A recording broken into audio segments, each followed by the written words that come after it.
Talking financial organization in a professional practice does not have to be boring. Are you ready for a few money in, money out ideas? It's Susan Gunn coming directly to your head to make you think. Can you handle the truth? Because she is known for being energetic, laughs a lot, and gives honest, sometimes direct, but always practical advice. It's time now for Money In, Money Out. Welcome back to another exciting episode of Money In, Money Out. And oh my gosh, are we talking about a topic today that brings money in? Well, not as much as we'd like, right? Talking about insurance, all things insurance. This is actually not one of my favorite topics because, just because it's not. But there are two people that I've invited to the desk today where it is their favorite topic. And so it's going to be fun. Actually, we've been sitting here talking anyway for a while, but I'd like to introduce back to my table, Teresa Duncan from Odyssey Management. She is also the podcast host of Nobody Told Me That, as well as, what's that other one, Teresa? Chew on this. I just had to get her to say it. And Dana, my good friend that lives in the city over, we could have actually shown up in the same house and done this recording together. For Dana Moss, who is the owner of PPO Dental Consulting, they are both speakers. They are both extremely the experts in the dental field. And that's why I have invited them to the table. And so I am so excited to have you both on the podcast. Dana, welcome to the podcast for the first time. Thank you very much. So, hi, Teresa. You're so sweet to me. I don't know how I deserve it. Right. So the people that are listening know that I don't get called sweet very often, but okay. Anyways. So tell us a little bit, just in a short sentence, about your insurance background and how you use that expertise to help dental practices now. Teresa? So I started in dentistry as an assistant, then a receptionist, then a manager. And once I became manager, I realized I was spending most of my time on insurance, and I realized how much I loved it. And it was really kind of like I was fighting crime or something. That's kind of how it felt, to get my claims paid.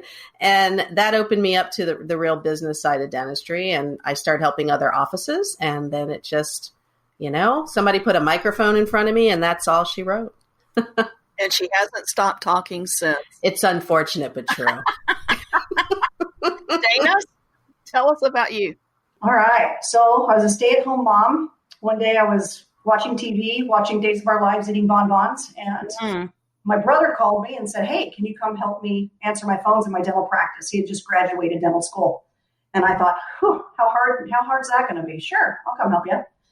The only thing I knew how to do was read an EOB. We have a single income family, 4 kids, lots of emergency room trips, stitches, and being in network was really important to me at the time to save money. So I knew how to read an EOB. He bought a practice that was 90% PPO. And the first few EOBs I saw, started posting them onto accounts and realized, we have a little problem here. So I spent about the next 18 months cleaning up his accounts receivable and really just started loving the puzzle of insurance. And that's how I got started. Okay, so back to Days of Our Lives. Wasn't Bo really cute? Oh, he was. Oh, my gosh. And then they changed him like 15 times. All right. So I don't watch that anymore either. Too much drama and fraud investigations for my life right now. So one of the things that we really did want to talk about, because I think I'm concerned, as other people should be concerned. What do you guys think the state of the insurance company's financial health is after all the COVID-19 and the COVID-19 claims that they're getting?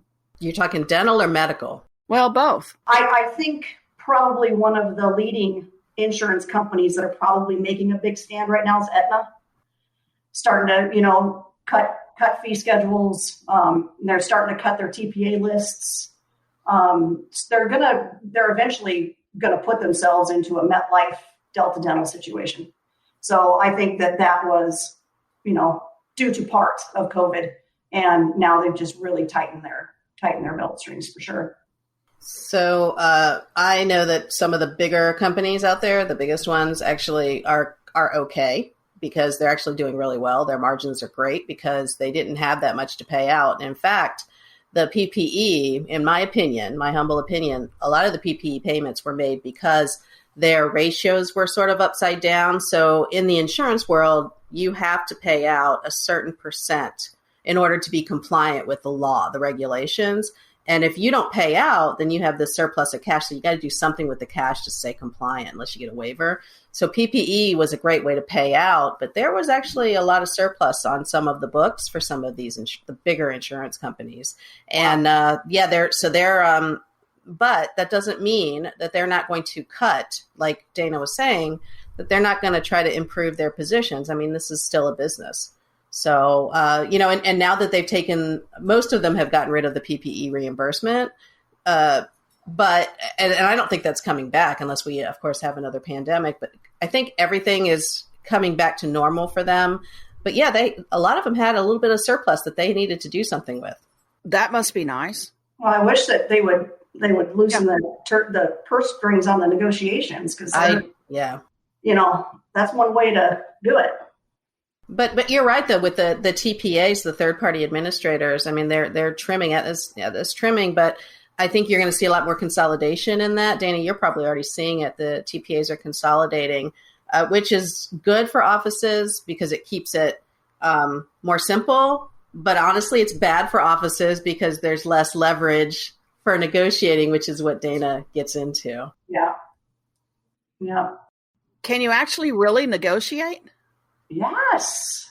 Oh my gosh. Mm-hmm. Yeah. The biggest myth I hear, and I'd love to hear Dana's opinion on this, is that, you go into these Facebook groups and people will say, well, MetLife and Delta never negotiates. And I'm going, no, stop it. Stop saying that because Delta will negotiate if the terms are favorable to Delta. Delta will negotiate, or MetLife will if they need to, if they're in an underserved area. But to make these blankets, they never negotiate, it's a disservice to the industry. Yeah. I think as a third party who does this for dentists, the dentists with those big ones, MetLife, Delta, United, Concordia, they have a lot more pull than a third party. So I would never want to try to negotiate with those companies as a third party. However, like in my brother's practice, I can drive down the road, be in my brother's practice, and you have a lot more pull coming from the practice with those big companies for sure. So you surplus extra money, you would think that then that they would, I mean, that's a stupid thing to think, right? That they would actually pay a little more. Well, sometimes that has to be by law, has to be returned to the premium payer. So there's a lot of moving parts there. I mean, there's different states, different regulations, and the type of plan self-funded versus fully funded. Mm-hmm. So there's a lot of moving parts there. But overall, for the larger ones, they were in decent shape. Cool. That's good to hear. I think that's awesome news. I was afraid that, and I knew the bigger ones would have a greater sustainability than the smaller ones. But, I think some of the smaller ones, I'm kind of wondering how they're going to do. But dental, I mean, obviously they were still getting their payment on their end as long as the employer kept paying for the package. Mm-hmm. And that's why I thought the dental would be lower because of lower payees into the insurance plan itself. And it's interesting, Teresa, to hear that side. I mean, I don't rarely go on to that side. So very, very enlightening. Thank you for. Sure. Yeah. That's and actually, I'm a big policy wonk. I guess that's what they call them.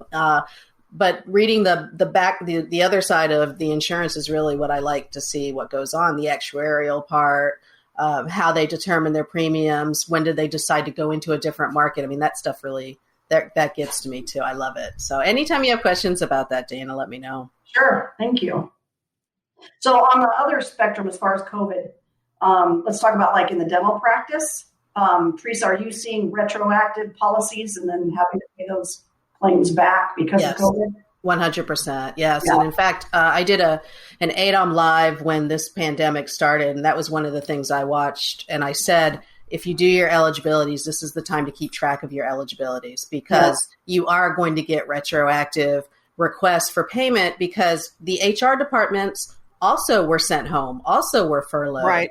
So if they're not making the reports into the premium office, then of course everything's going to be wrong. Well, now we're catching up and we're finding out, hey, this person actually wasn't covered. And what really stinks is that person probably knew they weren't covered because they knew they got fired or they knew they got furloughed. So it is really important to keep track of that and to, have that proof that at least you made a good faith effort. 100%. Yeah, and that's really hard on the financial side to track. Oh, yeah. Do you have any tracking tricks? Uh-huh. Oh, you're asking if we have, I was going to ask you, what do you mean it's hard to track in the QuickBooks? You have to do different categories and stuff? Well, you have to pay them back. So you have to show that. Well, it's not necessarily a QuickBooks thing, but a practice management software. Mm-hmm. So you have to have an adjustment for that for sure. But before you even write that check, you're going to try to fight it. Right. So, and say, if you're out of network, it's great because you really don't have to. You can fight it? You can try. You can try. Yeah. And you can, and that's why it's important when you're doing the verifications, to have the who you talk to, when you talk to them, the date you talk to them, and thank them for recording their calls. Yeah, no kidding.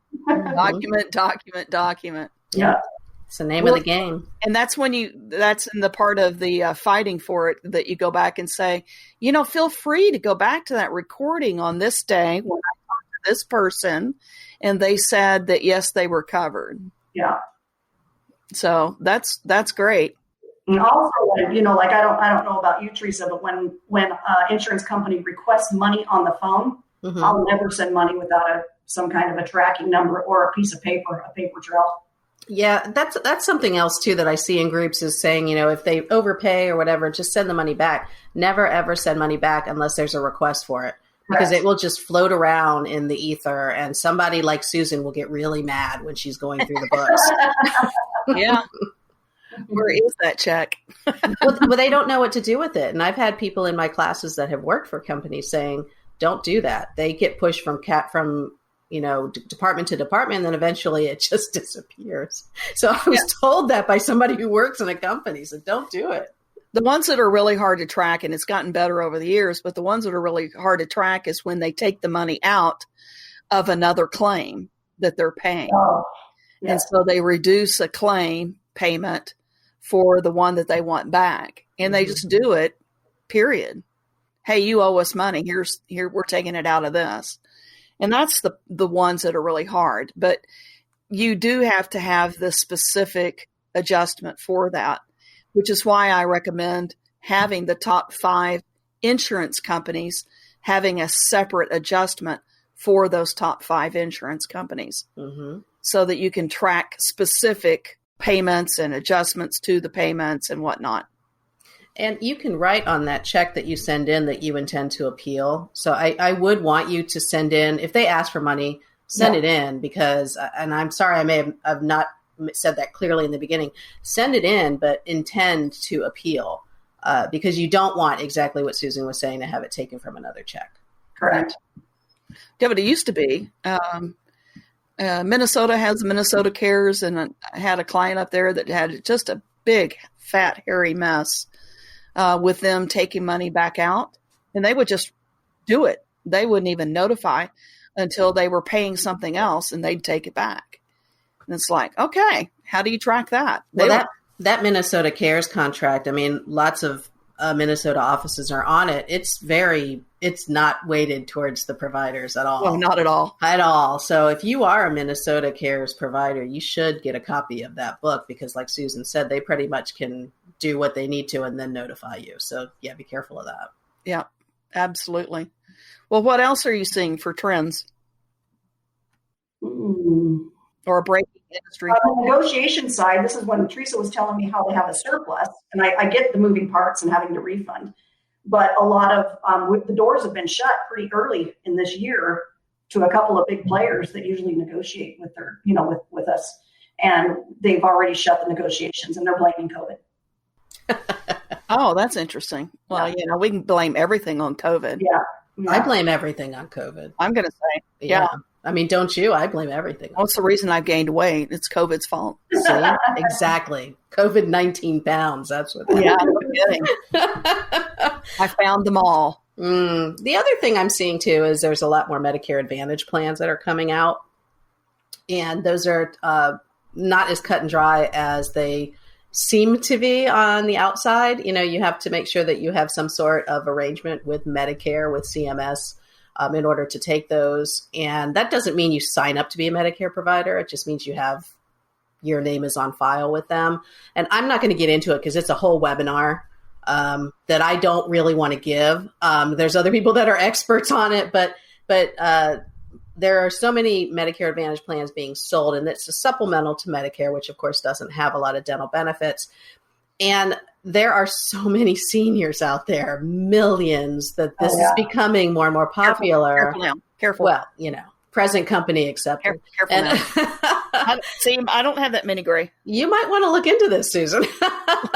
No, but seriously, this type of plan is going to get even more and more popular. So we're going to see that. And I've already heard from offices that are like, okay, they're not paying me. What's wrong here? Like, you got to at least say, hey, Medicare, here I am. I'm a provider, before you do any of that. So I think that's the next what the heck is it that people are going to start saying, what the heck? I didn't know about this. Yeah. Nobody told me that as a podcast.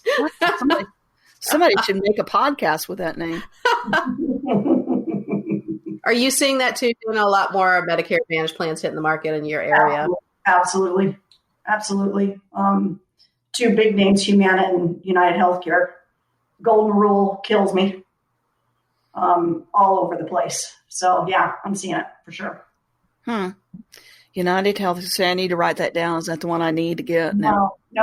No. You know who to call when you're picking your plan. Yeah, that's true. That's true. No kidding. No kidding.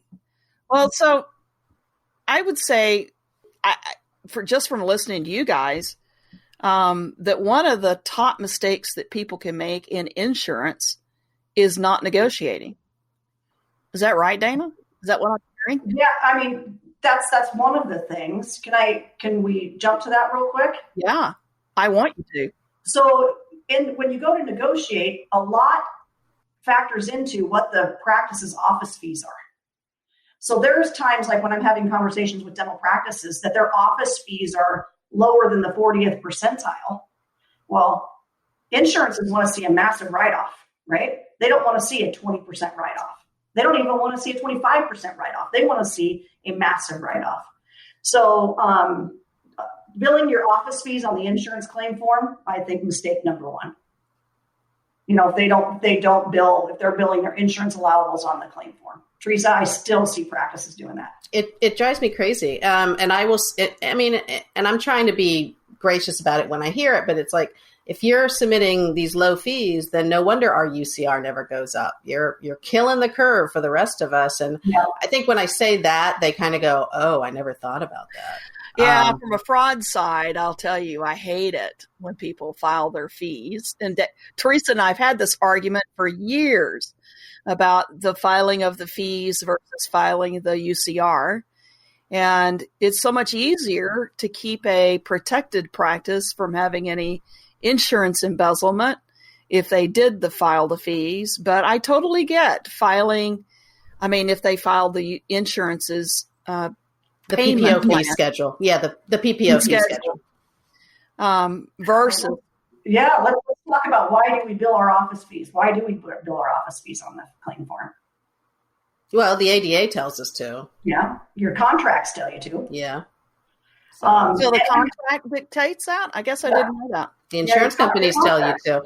Because the claim form says, here's what I intend to collect, but then you have a contract that basically says, no, you're going to collect this amount. So It's okay. But that's how you ruin the curve, is by billing, these small amounts. And don't forget, some of these write-offs for these procedures are huge. Yes. Huge. So I don't know how they're doing it. Some of these people that are getting $675 for crowns, I don't know how they're doing it. Oh, I hate the number 6 in front of a crown. What number do you prefer? 8 or 9. A 13. So another, like billing your office fees. Can we talk about another reason why is that, billing primary and secondary insurance, not knowing that you get a fee increase from an insurance company. If they don't send you a physical fee schedule, you're never going to know.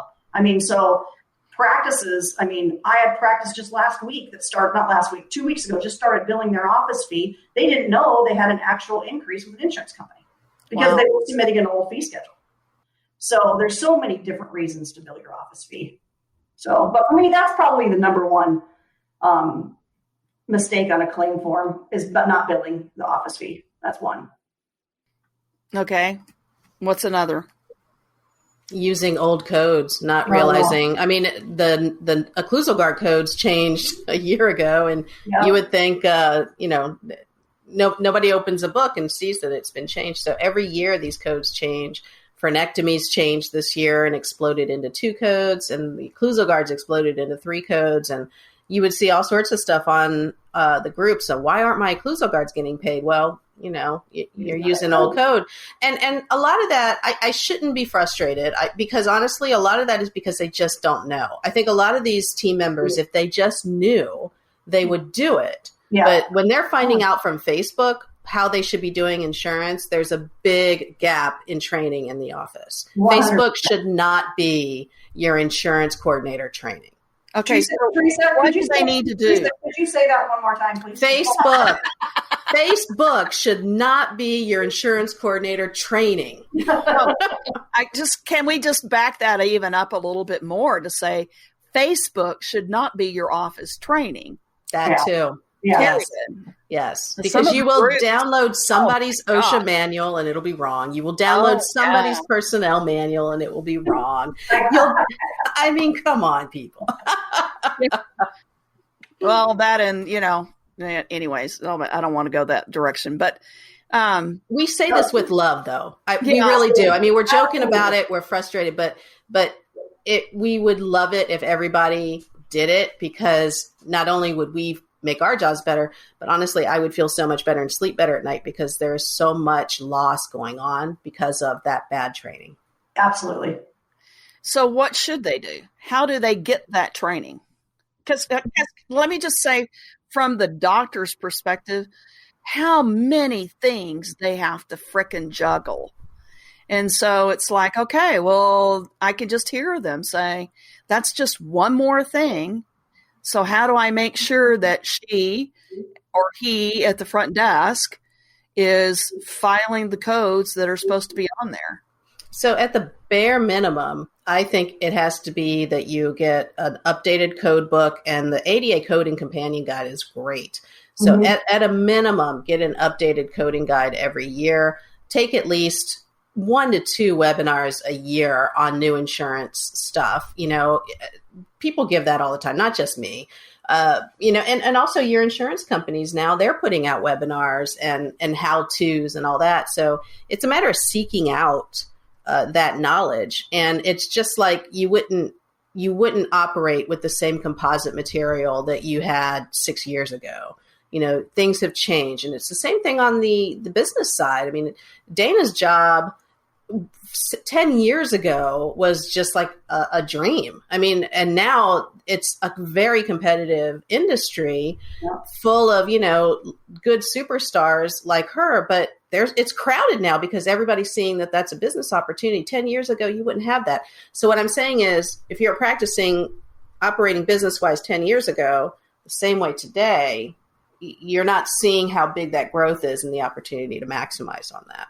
Yeah. And Teresa, every year you have the greatest webinar at the beginning of the year. So thank you. Coding update. Yes. You do it every year, and it's very, very helpful. Is that available for them to listen to recorded? Yeah, it's on my website, and a lot of free webinars are on my website, actually, odyseymgmt.com. I have a ton of free webinars on there, and podcasts every now and then. I'll dive into something insurance specific, but, and it's not just me, but I'm a good place to start. Yeah. Oh, there you go. There you go. That sounds like a really good idea. Yeah, I will tell you that I see a lot of them on miscoding, even from a fraud standpoint. Oh, my mind just doesn't go there. I would be a horrible fraud investigator. Well, that's a good thing. That is. Yes. That's why I do what I do, and that's why you do what you do. Because guess what? My mind doesn't go down the insurance route. and I don't want it to go down the insurance route. No, it's really you have to really love this kind of stuff. Like if Dana and I were sitting in a class on insurance, we would be so geeking out. We'd be like hitting ourselves with the elbow, like, "Ooh, did you hear that?" And "Ooh, look at that plan design."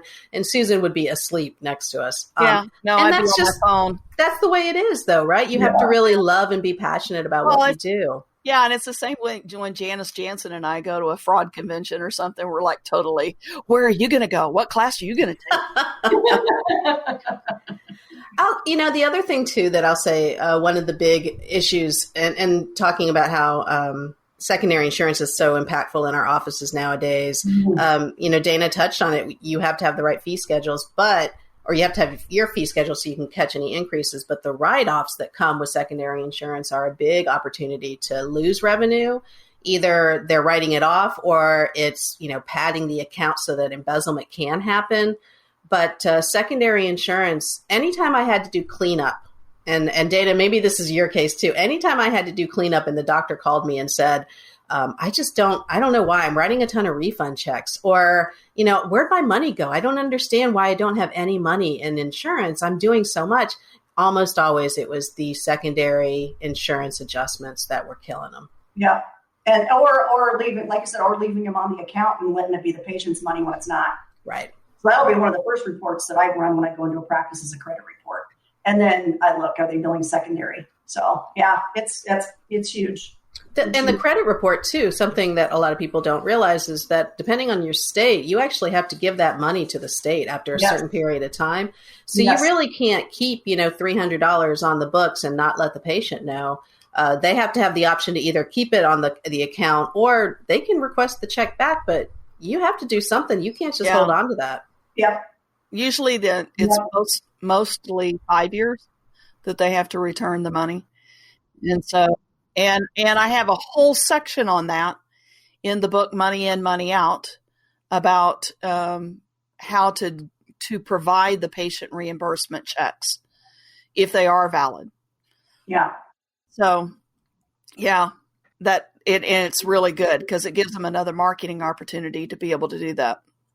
One of the things that I notice on insurance forms is that the reason why claims get denied or delayed is our fault. It's not because the insurance is trying to hold on to their money or, it's something that we've missed on the claim form somewhere. So there's 58 fields. They all need addressed. I wanted to specifically talk to you about something a little bit on the edge, if that's okay. Oh, we like edgy. Okay. Submitting a claim on prep or seat date. Okay. I've been noticing a lot of these people, and I want to read specifically line 53 of the dental claim form. Are you ready? Okay. This is the line where the dentist signs, and it says, I hereby certify that the procedures as indicated by date are in progress for procedures that require multiple visits or have been completed. What does that tell you can do? Bill on prep date. On prep date. Now, some of the state aids, like your Medicaid, they may require you to submit on cementation date. So your contract is going to, if your contract states it, then that's something else. But most of the time you can submit on prep date.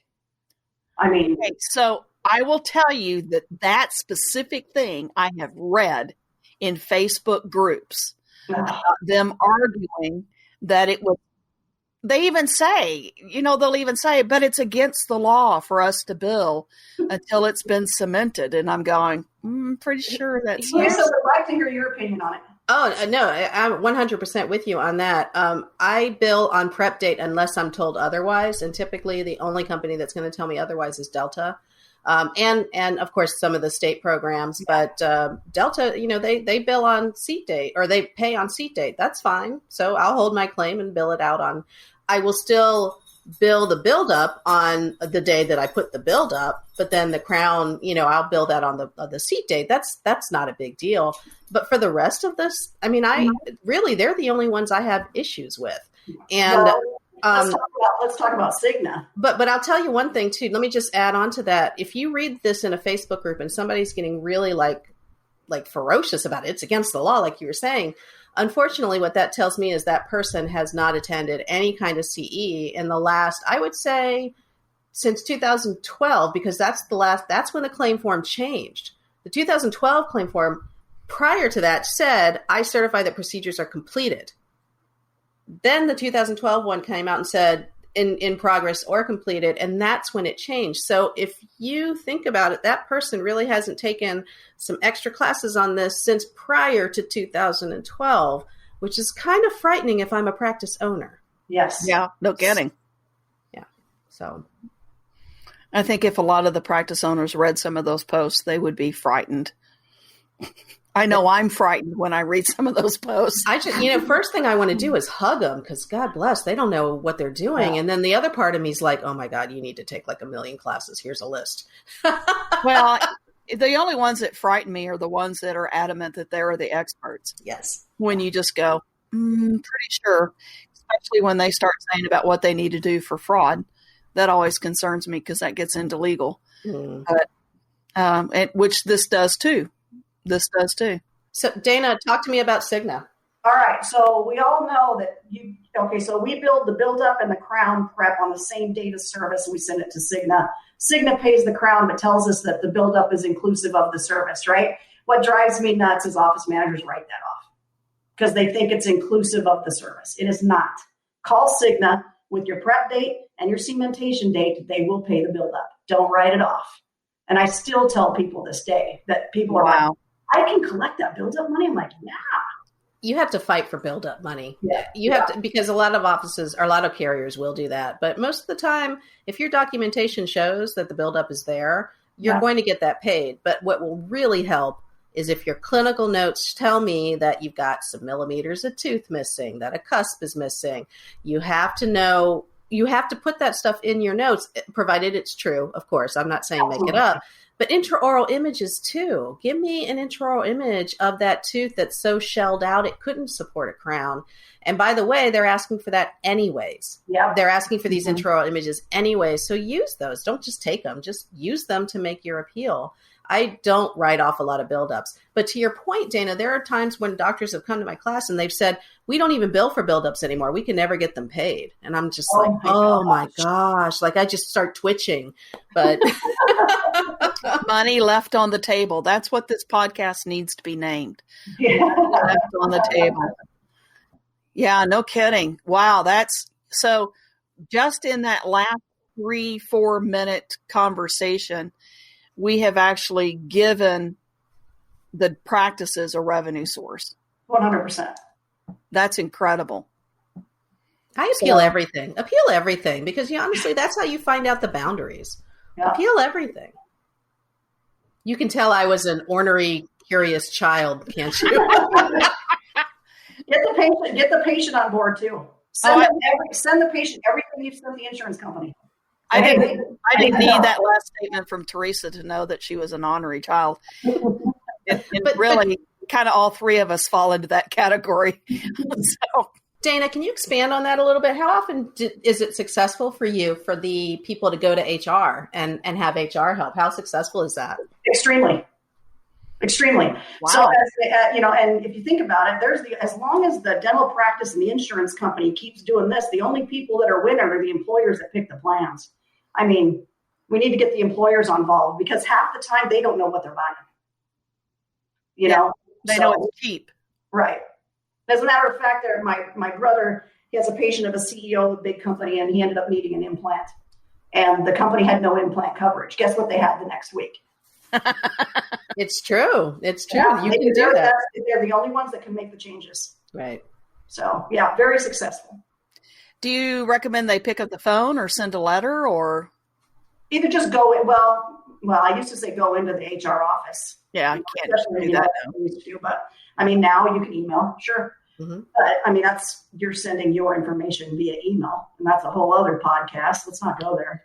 Well, and a lot of times I would ask, especially if it was a company that, they were kind of white collar. And the reason I say that is because when they're out in the field, doing electrical work and stuff, it's not, a lot of times they never see HR departments, but Right. if it's an office setting, it's right down the hallway. So, can you give me the contact, or can you walk me, be on the phone and walk down into there, and I'll be happy to talk to your HR person. But yeah, I would call. I mean, I've called, I don't even know how many, and said, hey, do you need any help with picking your dental plan next year? One of your patients said that you might need, or one of your employees said that you might need that for next year, and I'm happy to help. And That's awesome. What a great idea. It is. That's a really good idea. Well, when people come on board, new employees come on board, the first thing they ask the HR person is, do you know any good doctors? Then, So let's go back to line 53, can we? I love it. Okay, the treating dentist. Teresa knows exactly where I'm going with this. If you bring a new associate into your practice, please do not bill under your doctor until the new one gets contracted. Okay? Meaning, if your new associate is the treating dentist, he's the treating dentist. I don't care if he's in or out of network.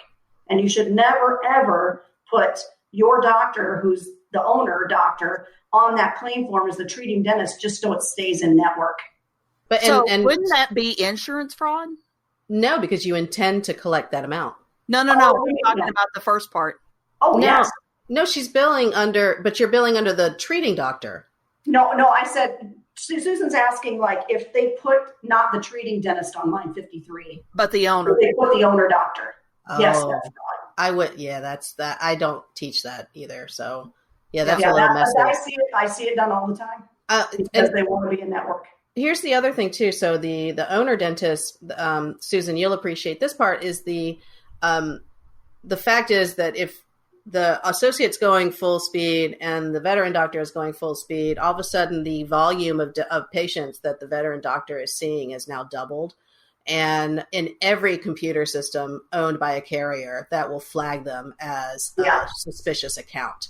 So it's not, you will be audited. I mean, you will go on a list, you'll be on focus review, and you'll be audited. And chances are they'll find that out. And I don't know. I'm sure this has happened to Dana because she does this all the time. But I have had dentists call me and say, I'm not in the network anymore. They kicked me out, and they had just tried to get credentialed. And the owner doctor too was kicked out of the network. So I don't. You have to start early with credentialing. That's the only workaround that I think all of us would really recommend from the podium. You have to start early with credentialing. And if you have to do a little bit of hygiene, do a little bit of hygiene. I love it. I love it. There you go. Do you, Dana, do you help with credentialing? Teresa, Yes. you guys do that? Yep, absolutely. Teresa? No, I don't know. I refer to people like Dana. Yeah. There you go. Yeah, Dana has the patience to do it. I don't have the patience to do it. So you have to be extremely organized. You have to be extremely organized to do it and be ready to call back all the time. And I know there's people on Facebook that say, oh, you can do it yourself. And that's fine if they have a small office. They probably can. But most doctors, most managers, they're too busy to do it. You need an expert to do it. And the follow-up is extreme. So if you don't stay, it takes longer to do it yourselves unless they're on top of it and look at it full time. Well, yeah, and it's going to take you like incrementally shorter period of time to do that than it would for somebody that doesn't know what they're doing. That has to start. And Dana has all the relationships that you need. She knows who to call and she knows what they're looking for. That's what you're paying for. Right. Yeah, exactly. That's cool. That's a good service. Well, thanks, guys. So, anything else? Let's see here. We are looking at a move towards more granular coding. So that's another industry trend that we're starting to see. You see a lot of the coding changes in the last couple of years were changed to clarify arches, tooth numbers, tooth position. So the code set's starting to realize that they need to get a lot better. But here's what a lot of people don't know, and I've only said it on a couple classes, that they are looking at doing a whole new coding set. They're looking at recreating the CDT. And it's not going to be for 2022 because that meeting just happened and that's not happening. But they are forming a work group to look at having CDT 2.0. That's, I would say, probably in the next 5 or 7 years, you'll see that. And what that means for all of us is our documentation is going to have to be phenomenal because it's going to be that precise. That's what they're looking to do, is make it as precise as possible, almost like the CPT, which is the medical coding side. So don't freak out now, but that is something they've talked about at the last 2 code meetings. And so Teresa, how can people keep up with that? Just watch your webinars? Yeah. Either my Facebook page or my newsletter. I have a newsletter. And when I get the official that it's going to happen, I'll be definitely telling everybody about it. I'm kind of just dropping it in classes here and there because it's not official. And, you'll find it maybe on the minutes, but it's not going to be official. The ADA has to find the money to do it too. This is a huge project that's going to affect a lot of collateral, a lot of contracts with carriers. So they're looking for money. They're going to have to allocate it from the delegates. I guess they're going to meet this fall or whatever at the annual session. They have to be given a grant to do all this because it's not going to be a simple change. I'm going to keep people as updated as possible. Everybody needs to go follow Teresa. Yeah. Dana, do you have a newsletter? I do. It goes out monthly. Yeah. So you can sign up for all of our newsletters for that matter online. So on our websites. That's really interesting that they're going to revamp that. And yes, I can imagine that costs a lot of money. Well, it's going to keep me busy, but then again, depends on how much they revamp it. If it's going to be a lot like medical, I might be out. Susan, I'm going to come work for you. Okay. Those would be some interesting office meetings. You'll love it. What as far as specific coding, Teresa, what are some mistakes that you see pretty regularly? So the new image codes that just came out, a lot of people started thinking that they could take those and replace what they're actually doing with these capture onlys. But the capture onlys are really meant for the teledentistry and the rural health programs and that kind of thing. That's why they came about. But I've seen people that are trying to claim that the hygienist took the x-ray and then the doctor read it later. And it's like, right. Come on, guys, that's not what it means. I see a lot of miscoding of implants. Oh, yeah. And bridges, abutments, and all that kind of stuff. I mean, a lot of times people will code the implants, but forget to code the abutments. They'll forget to code for the parts and pieces when they're doing any repairs. And then the other side of this is when you're doing maintenance of implants, they don't realize that the implant coding has really expanded. There's been a lot more materials added. You also have an implant maintenance code that's been revamped. So that's why you have to read the changes every year, because at least once a year, that way you can say, oh, you know what, I do just that. For a long time, and maybe this still happens, people weren't billing for biologic materials when they were doing their bone grafting. And that was like, why would you not bill that? That stuff is expensive. Yeah. So it's not so much the coding that they're miscoding, they're just not coding sometimes. And that's where we miss out. I think for me, some big mistakes is the Pontic doesn't match the retainers on the bridges. Mm-hmm. And then I noticed that on the implants, they're doing implant retained and then an abutment. Yes. And I'm like, oh, guys. And something small too that people don't think about is if you're seeing if you're a family dentist and you see the kids from birth on up, when they switch to 14, why are you still billing them as a child? So I've audited offices and there's teenagers being billed out as child because nobody thought to switch. They just keep selecting the continuing care to schedule the next one, and it keeps going with the child. So, it's just it's details. It's details. Yeah, that alone, you just increase their revenue stream. A little bit. I mean, every little bit helps. Okay. Yeah, every little bit helps. But, also one other thing too is they're doing a lot of audits for radiographs. So you have to prove that you actually took the radiographs. And I've seen some audits come through for that where people have to pay back. So radiographs should be prescribed, right? So you have to have a prescription in the chart. And then the most important thing is that there is an indication that the x-ray was red. So there's nothing in most people's charts that say red x-rays. So that one simple line could save you a lot of money. Wow. Radiographs reviewed. Let's add that in because you did it. You did it. I'm writing that down. I'm not. Y'all have done a good job, though. My eyes haven't rolled to the back of my head once. Just wait. We're not done yet. She's going to cut this short to avoid it. We're just going to wrap it up. All right, guys. It's been fun. Let's do it again. It has been a lot of fun. I am thrilled to have been with you guys. I'm going to put on the show notes how to get hold of Teresa and Dana. And you'll be able to reach out to them. Oh my gosh, if you wrote down, there's like 5 very specific things that we talked about that could save your practice tons of money. And so just want to point that out and say, put them into practice. If you don't know what you're doing, call Teresa, call Dana, and reach out to them and get some clarification. They can help you. And so anyways, thanks for joining us. This was amazing. I bet we do this again real soon.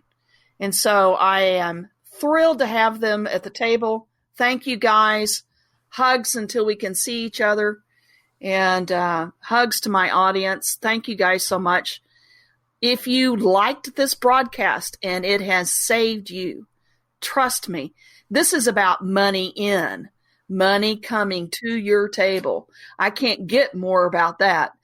Money in, money out's in the name of the podcast. And so this is money in. And this should increase your revenue stream if you're taking insurance.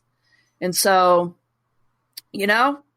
if you have and you learn some things, then be sure to share it on all those Facebook groups that we talked about. But hey, and with the study clubs and the other people that would really enjoy that with your colleagues. And be sure to like the podcast too.